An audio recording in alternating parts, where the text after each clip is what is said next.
Halo Angel. Hai. Kami berlima dari PD1A Pemerintah itu ingin membahas mengenai video informatif, kasus clickbait, serta bagaimana penggunaan informasi dengan kebetulan dapat muncul dalam pembahasan judul berita. Sebelum itu kita cari tahu dulu arti video informatif seperti apa yang nanti akan dibacakan oleh. Terima kasih Naila.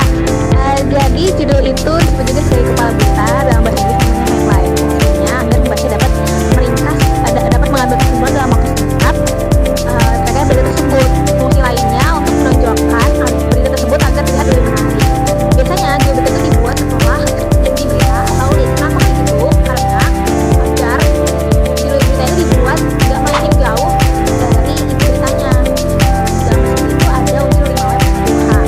Setelah itu what, where, when, why, how. Oke, terima kasih penjelasannya Amira. Setahu saya dulu saya pernah baca buku itu Practice Journalism volume 16. Dahulu kala judul berita itu digunakan untuk meringkas suatu isi berita, namun seiring perkembangan zaman judul berita itu untuk menarik perhatian audiens juga. Nah, clickbait itu digunakan untuk itu teman-teman. Cuman clickbait itu juga banyak merugikan dunia jurnalistik karena dapat melencengkan makna yang ditangkap oleh audiens, dan audiens itu bisa menanyakan nilai kredibilitas berita itu sendiri. Nah, untuk contoh nyatanya itu Tempo.com. Nah, Tempo ini memberikan isi informatif yang menarik dan akurat. Itu contohnya seperti alasan pemerintah tidak cabut izin PT Band Nickel di Raja Ampat. Nah, judul informatif ini digunakan agar untuk tidak melencengkan makna dalam isi berita, agar audiens dapat menangkap langsung apa isi berita tersebut. Jadi berita dengan judul informatif ini dapat membuat kepercayaan audiens secara jangka panjang kepada media tersebut, teman-teman. Oke, selanjutnya boleh dijelaskan oleh seperti yang dijelaskan oleh Nafaya bahwa judul berita informatif itu membangun kepercayaan kepada masyarakat, apalagi kepada media tersebut. Jadi dalam kodex jurnalistik itu mewajibkan jurnalis untuk mencari informasi lebih dalam lagi agar tidak menimbulkan fitnah atau kesalahan gitu. Terus judul berita informatif itu memberikan gambaran secara faktual, jadi pembaca tidak merasa salah gitu ketika membaca secara isinya dari judulnya gitu. Terus biasanya yang kalau misalkan dari judulnya itu beda dengan isinya, atau mungkin judulnya itu berbeda, itu namanya clickbait gitu. Tapi sebenarnya clickbait itu juga kurang karena dia tuh judulnya itu memberikan emosi dan rasa penasaran yang berlebihan. Jadi karena sensasional banget. Jadi memang agak kurang gitu dalam dunia jurnalistik gitu. Tapi apakah itu benar atau tidak dalam dunia jurnalistik? Maksudnya apakah clickbait itu baik atau tidak? Bisa dijelaskan lebih lanjut lagi. Kalau mau bahas ini bagaimana penggunaan matriks dapat isi data sebenarnya dalam sayangnya dalam judul informatif sendiri penulisan judul berita dengan matriks dapat isi atau asal-usul ini masih sulit banget ditemukan. Seperti yang Amirah sebutkan sebelumnya, itu disebabkan penulisan judul berita itu menggunakan prinsip yang ringkas, tegas, objektif, dan secara langsung.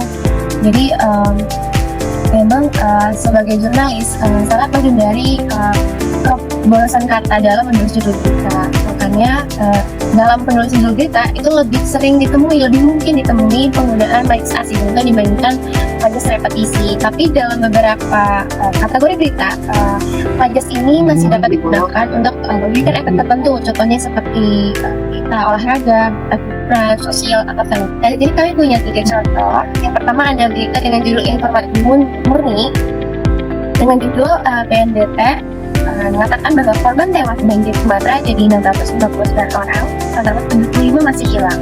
Dalam judul berita ini disebutkan siapa yang mengalami, terus gimana kejadiannya, apa yang terjadi, semuanya ada di dalam judul, sehingga pembaca lebih langsung mengetahui nih apa sih isi dari berita ini.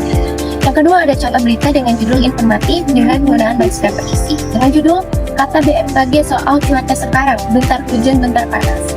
Pengulangan kata atau repetisi yang ada dalam judul berita ini ada di kata bentar hujan bentar panas. Lalu yang ketiga ada berita dengan judul informatif dan matriks agregator dengan judul HSG anjlok 2,27%, rupiah melemah dekati 16.500, investor khawatir dampak aksi demo.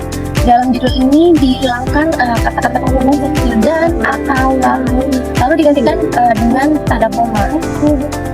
Lalu selanjutnya inilah kita waktunya untuk membahas apa itu clickbait, apakah clickbait itu buruk baik dalam dunia jurnalistik yang nantinya akan dijelaskan lebih lanjut oleh Kang Rosa. Jadi clickbait ini merupakan istilah yang mendeskripsikan sebuah judul berita yang terlihat menjanjikan dan provokatif. Tujuannya untuk menarik perhatian pembaca. Padahal isi dari berita tersebut kadang seringkali tidak sesuai dengan judul tersebut. Tapi meskipun berita clickbait ini tidak berkualitas, nyatanya berita dari ini sangat diakses oleh masyarakat Indonesia, bahkan meningkat setiap tahunnya. Melansir dari berita ID.com 2019, juga hasil survei oleh BPS mengenai survei sosial ekonomi Indonesia menyebutkan sekitar 50,7 juta orang menggunakan media daring saat membaca. Jadi mereka ini yang mengakses media daring ini terdiri dari 0,3% generasi Alpha, 35,84% generasi Z, 44,61% generasi Y, 16,98% generasi X, dan 2,87% generasi Baby Boomers, dan 0,04% generasi Silent. KC 2019 ini menyebutkan ada beberapa alasan nih yang membuat masyarakat, khususnya ini Gen Z ini, tetap membaca berita meskipun beritanya tidak berkualitas gitu.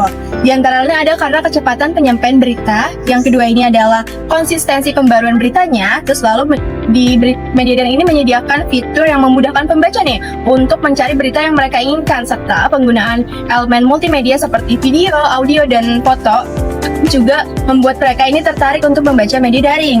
Serta juga media daring ini juga melakukan interaksi gitu terhadap pembacanya, juga melakukan feedback gitu, timbal balik terhadap para pembaca di daring ini. Lalu selain itu masyarakat ini juga bisa mengakses media daring ini tuh kapanpun, dimanapun, tanpa terikat ruang dan waktu, teman-teman. Bentuk selanjutnya ini adalah etika pengaruh jurnalistik terhadap clickbait. Ini akan dijelaskan oleh Taki. Silakan Taki. Baik, terima kasih Anggun. Clickbait menjadi sebuah fenomena yang muncul terhadap media karena adaptasinya terhadap era digital.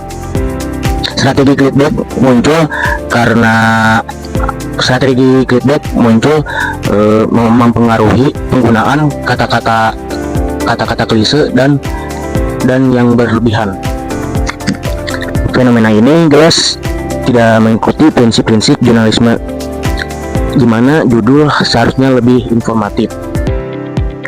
Dengan mengabaikannya prinsip-prinsip jurnalis, membuat berita yang diproduksi pun menjadi tidak berkualitas, di mana jurnalis hanya ingin membuat pembaca berada di halaman berita dan hanya untuk mendapatkan keuntungan semata.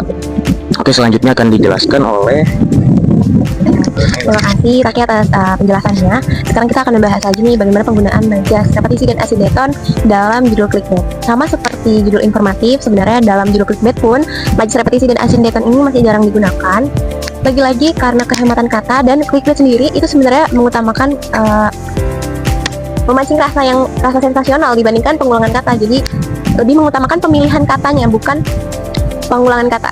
Lalu judul berita clickbait sendiri itu lebih sering menggunakan majas hiperbola atau litotes dengan menggunakan kata-kata yang melebih-lebihkan atau merendahkan sehingga lebih menarik perhatian pembaca. Teman. Selain itu struktur kalimat, ambiguitas, lalu kejelasan kata juga menjadi pertimbangan penting nih bagi jurnalis untuk menggunakan majas repetisi dan asindeton dalam penulisan judul berita. Setelah sebelumnya kami memberikan 3 contoh bagaimana majas, asindeton, dan repetisi diterapkan dalam judul informatif, kali ini kami juga menyiapkan 3 contoh majas, repetisi, dan asindeton dalam judul clickbait. Yang pertama, judul clickbait murni dengan judul Jakarta Kota Nomor 1 Dunia Menurut PBB, Tokyo Shanghai Kalah.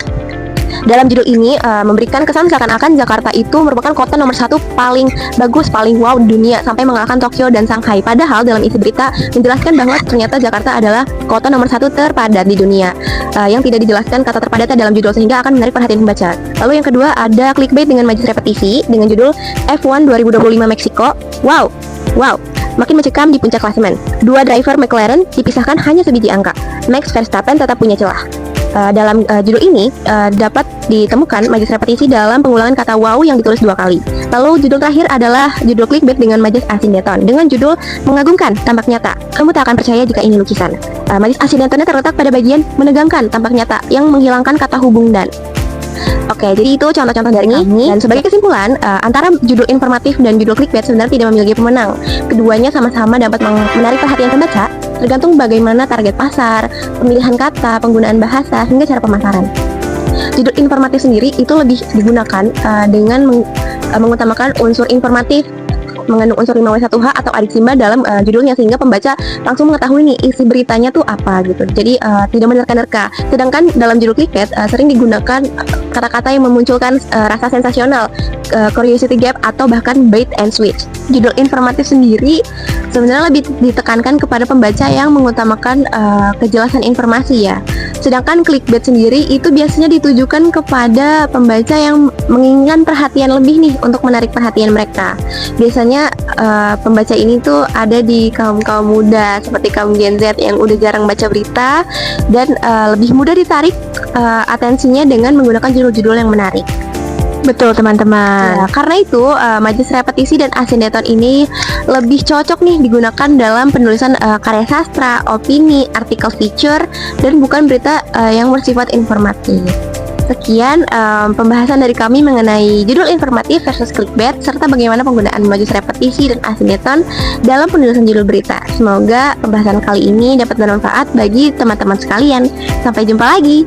Bye.